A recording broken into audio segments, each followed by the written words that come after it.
Hello friend, take Sambalpuri के आपण स्वागत। आज गोटे नुआ एप्लिकेशन विषय आम डिस्कस करमा बा नुआ एप्लिकेशन विषय जानमा जहाँ ना हो कैम स्कैनर।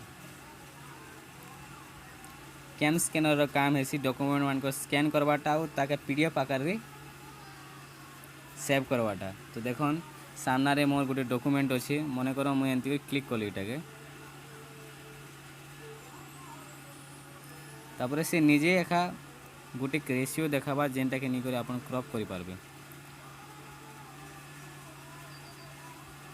तापर से लाइट एडजस्टमेंट करदेवा आपणकर जिते भी डाटा थी ताके क्लीन करवा क्लीन रे देखिए बाबू। तापर आपन काना करवा से सेव कर देवा और तापर सीटा के ठीक गला आपन सेव हो गला एटा ठीक पीडीएफ करि पारबे।